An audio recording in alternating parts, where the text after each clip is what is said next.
A very warm welcome to Britain's favourite Sunday sermon with me, Richard Tice, on GB News.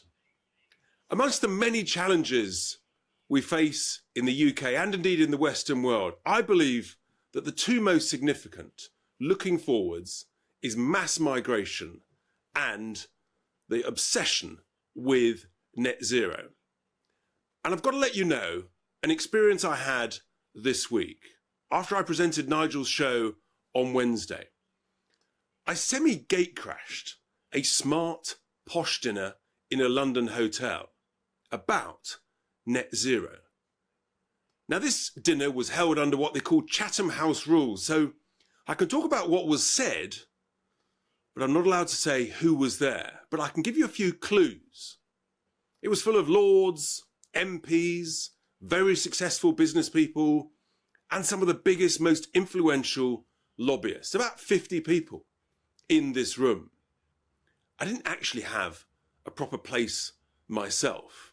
As I say, I was semi-gate crashing.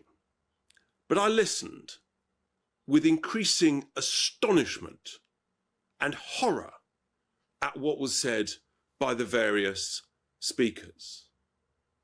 One of the speakers, he literally stood up and said that he regretted the United Kingdom was responsible for the Industrial Revolution, that actually led the world, that ensured that we made progress. We will lead longer, healthier, happier lives for billions more people around the world. And this guy actually regretted that the UK played a leading role in that? Really? They then said they didn't want to delay net zero like the Prime Minister referred to 10 days ago. No. They want to accelerate it significantly. They're full of scaremongering. They want us to eat less meat, of course, and they want to accelerate net zero. And there was no discussion whatsoever about, well, how are we all going to pay for this? How do ordinary families, hard-working, tax-paying folk up and down the country pay for the madness of net zero? A cost, by the way, that KPMG says will cost every household at least £1,000 for the next decade and beyond. Another recent report, just out, says the cost could be way, way higher than that. And we all know how woeful the civil service and government departments and authorities are at predicting costs. I mean, just look at HS2. It was going to be 30 billion, then 60 billion. It'll probably end up nearer 200 billion. So the cost of net zero is going to be vast. They didn't care about that because, of course, they're all very successful people. All they were interested in this cosy dinner of zealots, they were literally zealot-like, was how they could make more money. Yes, this was a dinner of the vested interests, people who want to have a serious influence on the way this country heads towards net zero, and who want to make ever more money at your expense, your friends' expense, everybody's expense. They don't care as long as they make more money. I think it's absolutely reprehensible. Be under no illusion. This is one of the greatest battlegrounds of the future. If you think Brexit was a big battleground, was brutal, was tough, I know it was. But Brexit was an emotive thing. It was in the heart. It was an issue of patriotism, of belief in us as a sovereign nation. Net zero is completely different. It's a religion. They're turning it into a cult.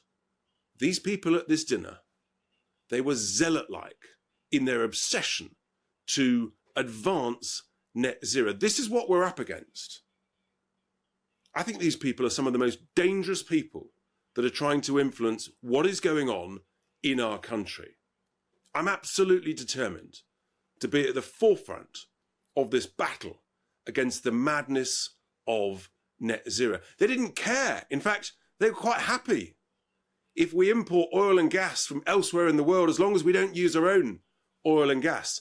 They didn't care that that'll create 3 or 4 times more CO2 than if we use our own energy treasure.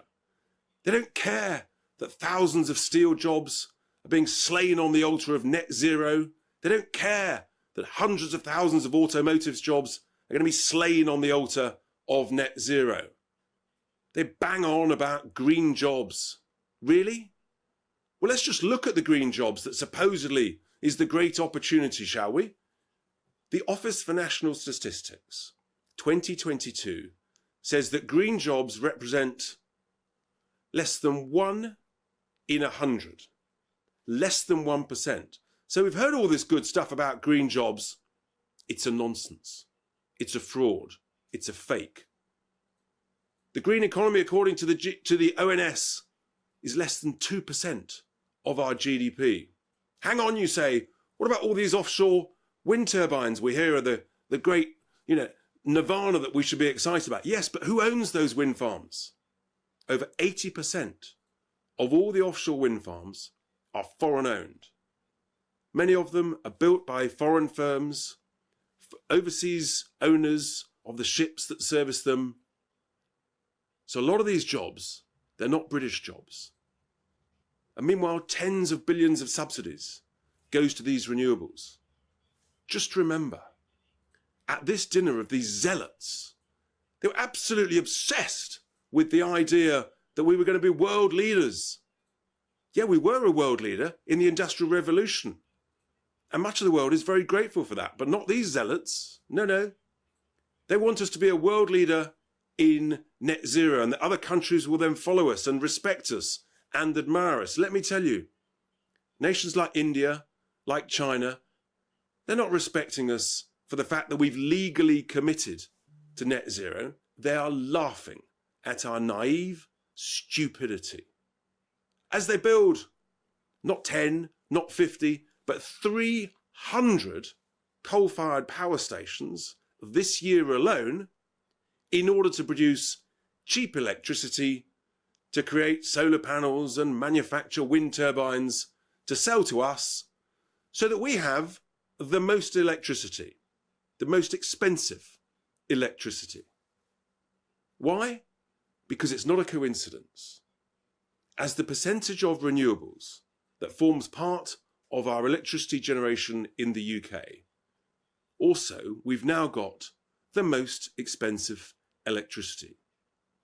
Our electricity is around double in the United States. It's way more than France. It's about 4 or 5 times more expensive of the likes of India and China. How can we compete successfully when we are burdened with these high energy costs? But they continue to obsess with us being a world leader. Let me tell you, I'll repeat it. Other nations around the world are laughing at our naive stupidity, the absurdity of our Westminster leaders as they take our jobs, as they take our money, and as they ensure that the only zero you'll have is the amount of money in our children and our grandchildren's bank accounts. I promise you, this is a brutal battle. Why? Because there's so much money involved. And the vested interests at that dinner, they don't care about you. They don't care about your ability to afford it. They don't care that net zero is going to make us poorer. It's going to make us colder. They don't care that old, cold people sadly die early. As long as they're making the cash, that's fine by them. Remember, in my view, net zero is the greatest act of financial self-harm ever imposed on a nation voluntarily by its leaders. It's both financially negligent, it's criminally negligent. I'm going to be at the forefront of this battleground. Net zero is net stupid. And here endeth Britain's favourite Sunday sermon.